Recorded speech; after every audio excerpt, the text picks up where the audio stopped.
This is Wake News Radio with Detlev on UWS Community Radio and the International Community Radio Network.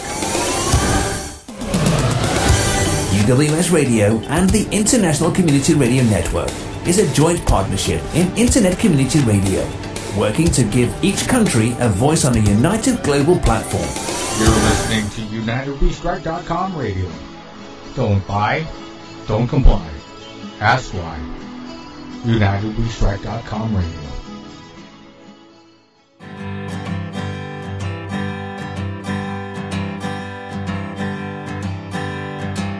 Sometimes I think that the world's gone insane.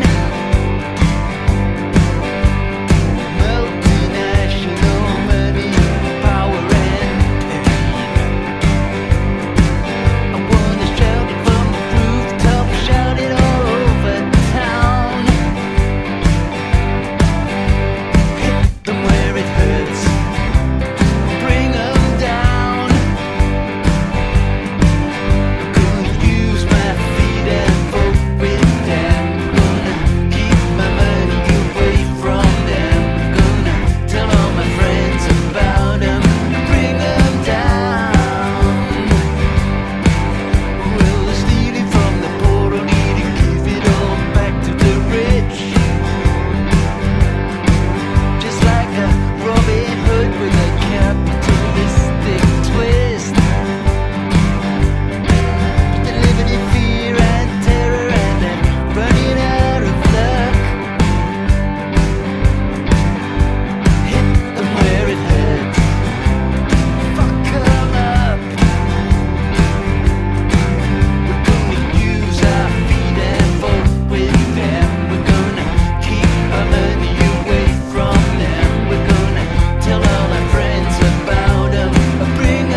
Take us off air a second and just start again. Or go. Live. Yeah, hello. Everybody who listened to Wake News Radio. Hallo, alle, die jetzt bei Wake News Radio zugehört haben. Wir haben jetzt gleich noch eine Sendung, die unheimlich wichtig ist, nämlich da geht es um die britischen Unruhen und wir haben auch einige Leute hier aus Großbritannien unter anderem, die uns hier zur Seite stehen in der Diskussion darum. Wer also noch zuhören will, bleibt bitte dran. Das ist Detlev vom Wake News Radios. Also wieder mal eine ganz tolle Geschichte. Life is good. So everybody who is listening to the Wake News Radio show in German, now we will switch to English and discuss all the British riots or civil unrest or whatever it's being called. With people from Great Britain, from England and so forth. So it's going to be very, very interesting and very nice. So please stay online. So we will be with you. Right.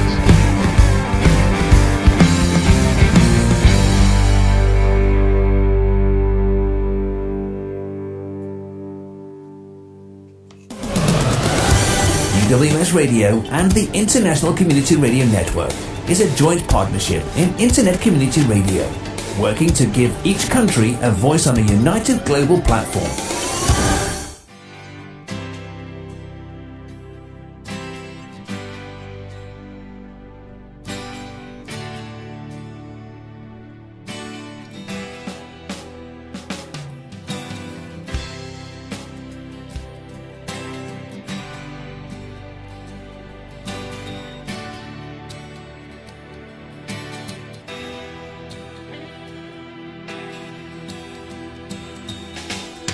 He was a tall young man with golden hair and kind hazel eyes, totally aware of the 9/11 myth. He'd been there to the peaceful demonstrations and the Glastonbury Fair. An indigo child just finished uni, job seekers allowance, huge debts for his studies. No chance, no future, clear on his horizon. No criminal record, just peaceful demonstration.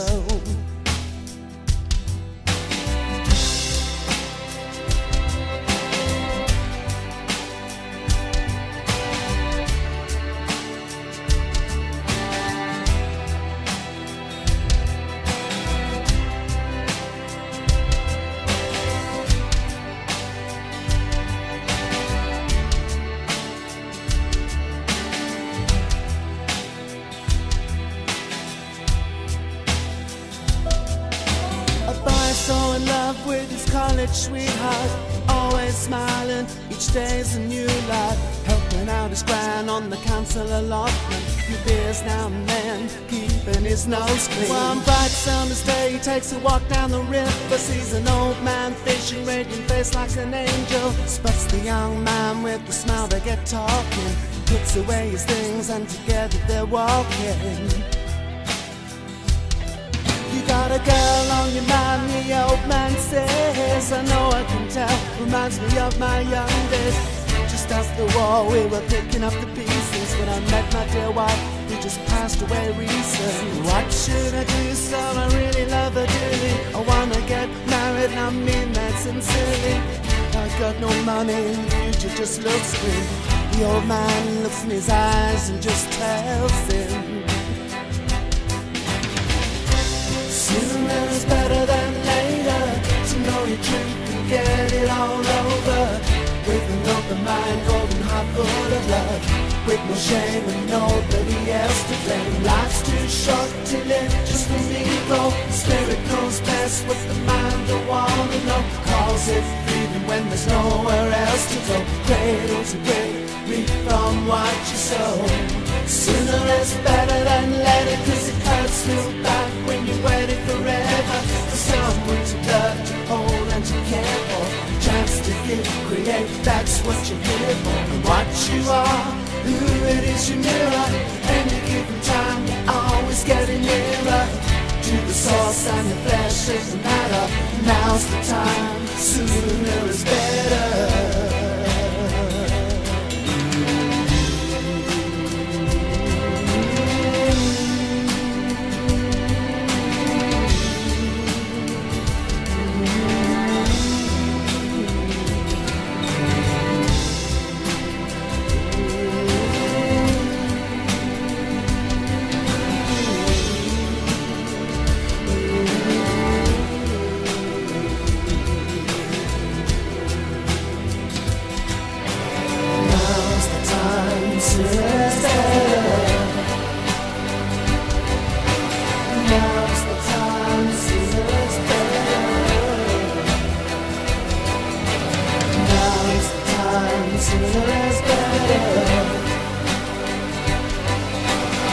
Now's the time, sooner is better.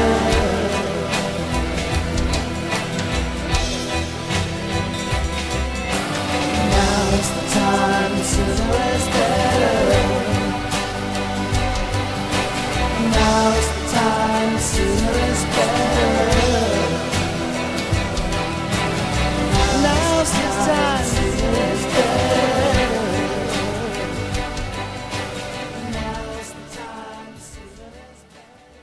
Death to the New World Order!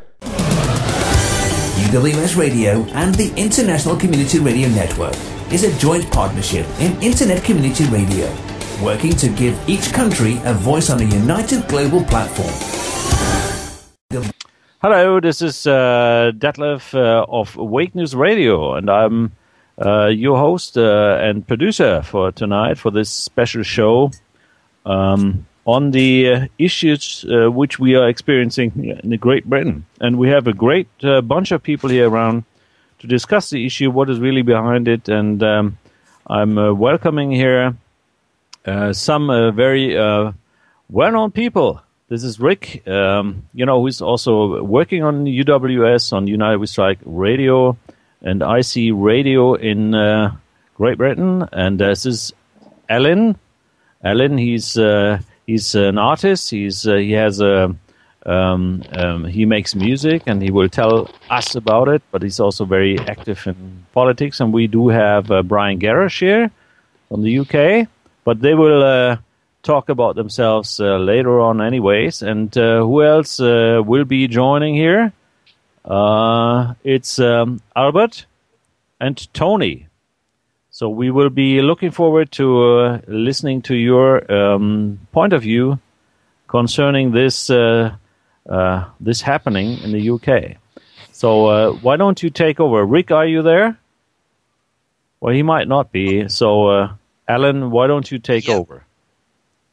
Yes, hello, good evening, folks, everybody who's listening. But I would just like to very briefly say I'm truly honoured to be here with such distinguished company. And also I'd like to thank and applaud Tony for his decency and his honesty and, frankly, his bravery and patriotism with his recently coming out and speaking out as he has done. So I just wanted to say that for Tony. So it's a pleasure, Tony. Thank you, Alan. Albert and Brian both know me, so it's a pleasure to be here. Yes. Why doesn't everybody introduce himself a little bit, background, what he's doing, and where they are situated? So our international listeners will know a little bit more.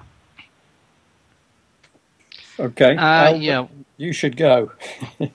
Well, I'm Detlev of Wake News Radio. I'm here located in Switzerland, and I'm doing and making this production here from Switzerland. But it's actually not only a UK issue, which we want to discuss about the riots, as we can, read about in the papers in the UK. But, everybody is very keen to know more about it and all the backgrounds, and maybe there's something more behind this, or more to discuss about than we usually read in the Matrix media. I mean, there is civil unrest going on all over the world, and I think Brian can certainly make a comment about this. Don't you think it's rather absurd, everybody, that we've got there's reports of 300,000 people in the capital of Israel, Tel Aviv, who are out on the streets peacefully protesting. And it's not one mention on the BBC or ITV or Sky, however, is mentioned on Russia Today. Brian, any comment about that? Why doesn't the BBC mention 300,000 people and not a dicky bird? Well, Alan, that's an extremely interesting angle to come in on because maybe 2 months ago now, there was a protest in Birkenhead, that's near Liverpool in the northwest of England, in which there were 600 people on the streets, 38 police vehicles were involved, numerous roads were shut off. It was a 100% peaceful demonstration. The main objective was that a judge was arrested for running an unlawful court. But that aside, 600 people were on the street. They were acting peacefully. They were laughing and joking and talking to the police. They were swapping information. And the BBC did not report 1 minute of it. It didn't report it on the TV. It didn't report it on local radio. The BBC completely avoided the whole question of 600 people on the street. It's quite extraordinary. I mean, it's just so blatantly obvious that that information is not reported simply because they don't want the people to know. The fact of the matter is that in Israel, people are, there's civil unrest there, there's people protesting and so on in huge numbers, and there's nothing but, yes, they will mention the settlements, the Palestinian thing. I know that we perhaps are suddenly moving away from the main subject matter, but it is about the media, and we know that it's the control of the media, the control of the politicians and the banking system and all the rest of it. We know that these are agendas, these are plans that have been, frankly, written down in black and white for all to see. And I'm not the expert, Brian, you are, and certainly Albert and Tony. more than I am. Can I come in here? My name is Albert Burgess. I'm a retired long service special constable, which is a part-time policeman. And my particular field of work is the treason of the British government. And it started out with Edward Heath's government, where they formed a conspiracy which met at the Connaught Hotel in London.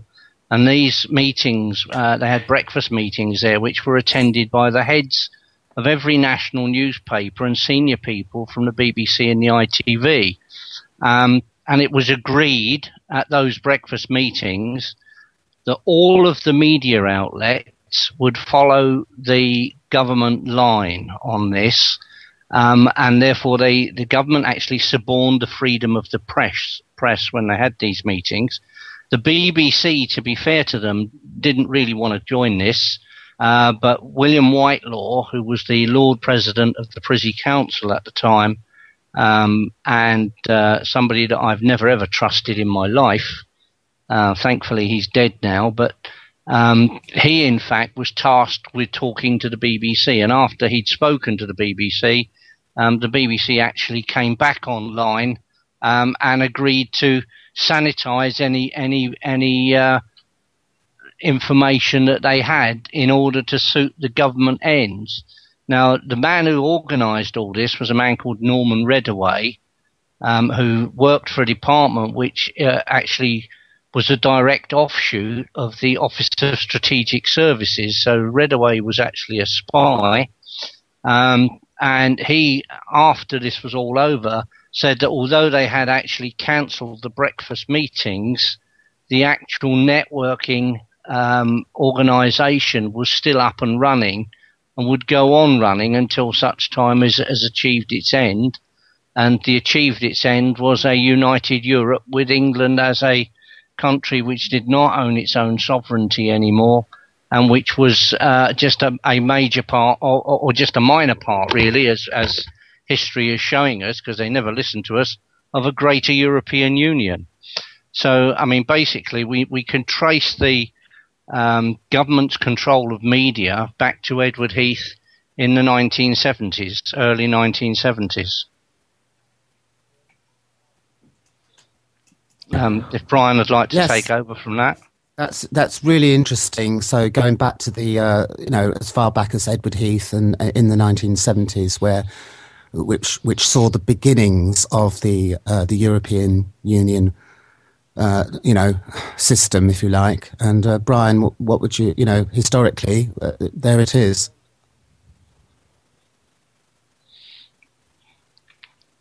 Yeah, Brian. Why don't you pick it up here? Yes, or Tony, or anybody. And sorry, I'm here.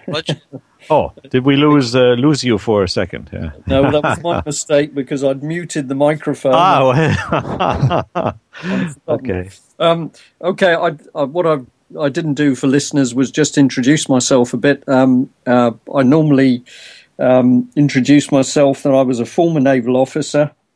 I left the Navy in about 1993, and I then started to become aware that things in society were not quite what I'd imagined, and that led me to start investigating what was going on. And I came to the conclusion that I was watching my country being destroyed. At that early stage, it was not immediately obvious how this was being done, but one of the things I was aware of is that every area of society that normally guarantees that you've got a nation state and a reasonably happy country, that was being attacked. So the history of the country was being attacked, the substance of it, institutions, the police were constantly coming under attack, for example. We were seeing major changes in education. We were seeing an increasingly liberal agenda, which was supposedly very good for us, but ultimately it's led to a complete breakdown of families in some areas, which I think we might come back to. So I started research, and in the course of that research, I actually met up with Albert, who came forward with this tremendous evidence of treason being committed in Britain. And then from that time, I began to apply some of my original military training, and I realized that what I was looking at was actually subversion at work. I was seeing my country being destroyed from within.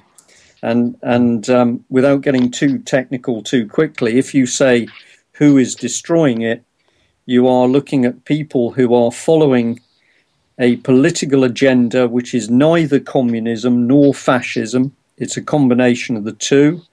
The best description is of Gramscian fascism. Gramsci was a student of Marx, but one of the things he put forward was that if you want to destroy Western democracy, you should attack the institutions, you should attack the history of the country, and ultimately you should slowly and very discreetly start to knit the public and the private sector together in order to draw them into the single state. So I began... So these are stated policies, and they are written down in documents. Absolutely. This was one of the things that started to motivate me. I was able to tick off actions that I was seeing happening in the country, and I was able to say that this, for example, was a key part of Soviet doctrine to dismantle Western democracies. Now, I've bandied a lot of terms around, and some people may be saying to themselves, well, are you talking communism, or are you talking Leninism or Marxism or fascism? And the key bit, perhaps, for the audience, and they need to research it themselves, is that we have a blend of these two things. Communazi. Well, I believe the correct term is communitarianism. But it's a median route between Marxism and fascism. Whatever it is, it's very nasty, and we are seeing an agenda by which Britain is being ripped apart. And these riots on the streets, in my opinion, are not simply bad families. These are people who have been made desperate. We've got young people, some of them white, some of them black, colours unimportant. They don't have jobs. Their parents didn't have jobs. For some of them, their grandparents haven't had jobs. They have no future. And the state has put them in this position, and the state has helped basically inflame a situation to create rioting. Why do we want rioting? Well, Mr. Cameron has shown the nation this afternoon, because his answer to the rioting is to implement increasingly draconian police state measures. And if I had to pick one as being unbelievably dangerous, Mr. Cameron is saying that if you break the law, he, David Cameron, millionaire, public school boy, man who has never done a proper day's work, he and the government will take your home away. That's what David Cameron is talking. That is absolutely preposterous. I agree. Brian, I think I absolutely agree with you. We've got to make sure that this is a crisis that the government doesn't use to their sort of advantage favour to bring in legislation. Of course, we've got to identify and evaluate the situation as we do. But may I ask for Tony to introduce himself, because he's the only one who hasn't. Tony, would you like to tell us a bit about yourself, and then we can continue the discussion and all this and go into more depth with it? Certainly, and thank you, Alan. Yes, my name's Tony Farrel, and I used to be a principal intelligence analyst, one of the largest police forces in England and Wales until last year. And last year, I was dismissed from service for making a stance against the New World Order, against what I saw as a strategic threat. And when asked to do a strategic assignment, I disbelieved in the government narrative, which was saying that the predominant threat from terror came from homegrown Islamic terrorists. when in the light of 9/11 and 7/7 I disbelieved that and had a wider conceptual model of the threat coming from internal tyranny and the new world order. So at that point I made a stance which subsequently led to dismissal, and I'm currently in an employment tribunal case. And just one comment on what Alin introduced the BBC. One point I'd like to make is, and one observation, is that the messages that are coming from the BBC are carefully channeled, and the people appearing on the radio are selected for that very purpose. And we couldn't have a more stark example than on Radio 4, BBC Radio 4, there's a gentleman who goes by the name of Peter Power, was one of the main spokespersons on the riots as they were kicking off because of his expertise in crisis management. And this gentleman was involved in a mock terror exercise on the very day of the London bombings, and serious question marks exist over his integrity, given that we've never had a proper inquiry into 7/7. So one observation, in addition to the sometimes stark silence about the issues, and we've mentioned Liverpool earlier on, and Brian introduced that, but I'd also say we have a highly selective number of people who will front and pinpoint the blame, and often debates such as this will never be heard on mainstream media, and that's a problem because the mass public are getting fed a certain narrative and not exposed to another. Hi, Tony. Just this is Detlev here from production. Can you step back a little bit from the mic? Because it's very noisy. Sorry about that. That's fine. Yeah. I mean, it's the rage. Tony, it's the rage, Peter Power, wasn't it? He's the fellow who came on the BBC, in fact, the very morning of the 7/7 attacks in London, and he was, coming out saying, quite sort of like, I think, honestly, in real time, as it were. Yes, we had a drill on with 1,000 people. And suddenly it went live, at the very underground stations and with the bus and everything else that took place that day. That's perfectly correct, yeah. Anybody got any comments, Albert? Anybody about that false flag operation, it appears, that was 7/7? And, of course, the obvious question after that is the recent riots and stuff, is this a false flag stand-down operation as well? Well, Alin, this is a very good question, because I'm, looking from a Swiss perspective or European mainland perspective, we all wonder what is really going on. So if somebody knows more, there's certainly some questions to be asked about events. Yeah, can I come in? Yeah. You asked the question, what is going on? Well, what is going on, in fact, is the New World Order and one world government. And what they're actually doing is they are trying to break down the values in society, not just in the United Kingdom, but across the world. The first thing we do, of course, is we take away the right of the parent to discipline the child. The next thing we do is we take away the school teacher's right to discipline the child. The third thing we do is we take away all religious instruction from our schools, and we discourage any form of religion. And that, in fact, undermines the entire basis of the moral basis for the country. I totally agree. We are, in fact, all of us from Christian countries. So we have Christian laws. In England, in fact, our laws we can trace back directly from pre-1973, when they brought in the European Economic Communities Act. But prior to that, we could trace our law back right the way back through history to Alfred the Great.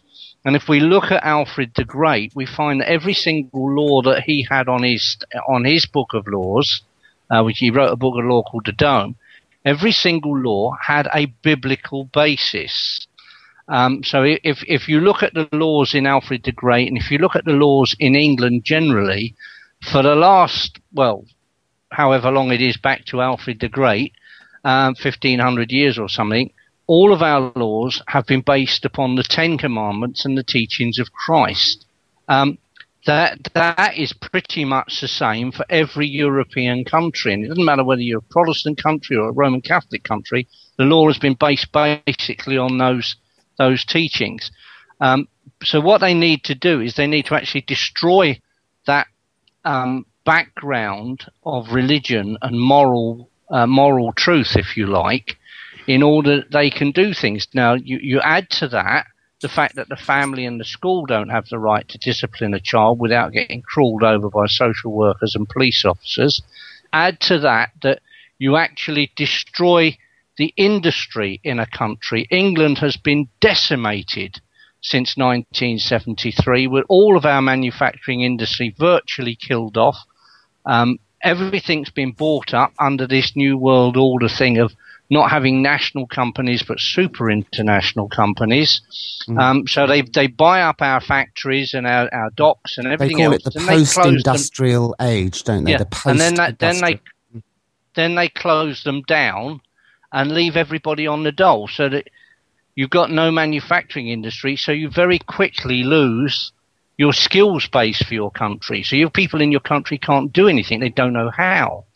When you then add that to the fact that certainly in England today, if you look at our members of parliament, there are few, if any of them, that have actually had a real day's work. They come out of school, they go to university, they come out of university, they get into politics, and before you know where you are, some jumped up little scrote with more money than sense happens to be the Prime Minister of Great Britain. It is ludicrous. They have no experience of life, and they are following the New World Order agenda to the letter. To the letter, and the object of that is gentlemen, to destroy everything it appears that we have a clear and present danger, and we really are in a real fight to save our sovereignty, constitutions, our sovereignty, our nation sovereignty, and also I would also add our individual sovereignty as well. And Brian, Tony, we're all looking at the same picture. Any other? Any added colours to it to what Albert's just said? Yeah, well, I think if you talk to Brian can give you a whole mountain of background information to this from the virtue of his researches into common purpose, which is it's a tool to undermine the whole of society. So, Brian can fill you in on that much better than I can. Yes, indeed. I mean, the common purpose issue. And Brian also, to quote him, he always says we're all seeing the same picture, and more people are seeing the same picture. And it's largely due to what we are now calling alternative media, to these sorts of broadcasts. Yep, that's true. I'm trying to judge the listeners that we've got and what they may know and what they're hoping to learn from our conversation. So what I'll say very simply is that as somebody who thought they understood the world, I'd been a professional, I'd done my job, I felt that I had worked and served my country, and I thought I understood what my country was about. But once I'd left the Navy and I started research, I began to find that lots of things that I'd been told and lots of things that I believed were just not true. And if I come in on one particular subject, if we talk about the money supply, and this is a very, very important issue because... Yeah, but Brian, we will be breaking in a few seconds, so why don't you keep your thought and we will be back in a few minutes. Okay. UWS-Radio and the International Community Radio Network is a joint partnership in Internet Community Radio, working to give each country a voice on a united global platform.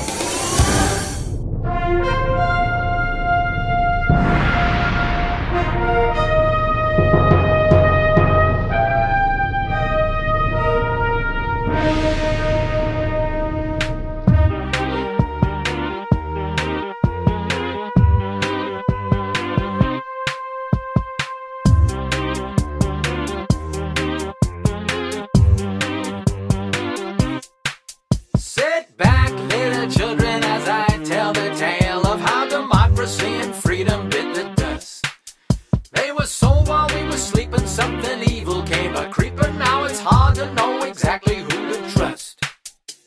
was 1913 on a Christmas Day. Congress gave away its right to create cash. Now your money's only worth just what the bankers say, and you can lose your only shirt in just a flash. You see, the Federal Reserve is not a government thing. It's a bunch of private bankers we obey. And they don't answer to the people cause they pull the strings. And that's precisely why we have to say, hey, hey, hey, hey, f*** the Fed. Now, not too long ago, there was a president who tried. He was about to stick it to the lousy Fed. He made some legal tender, silver-backed in all its splendor. It's unfortunate he ended up dead. Clinton, Bush, Barack Obama, Carter, Reagan, and McCain. We argue who's the best until we drop. But whoever is elected, it all comes out the same till we see that it's the Fed we need to stop. Hey, hey, hey, hey, f*** the Fed. Hey, hey, hey, hey, f*** the Fed. We need a president with balls, no matter white or black or female. Someone more than just another talking head. They have to stand up for our rights. They better read the Constitution when they hear the people cry, f*** the Fed. So tell your children's children, if we're still around to tell, how depressions were created by a few. How the people lived and suffered while the candidates debated till the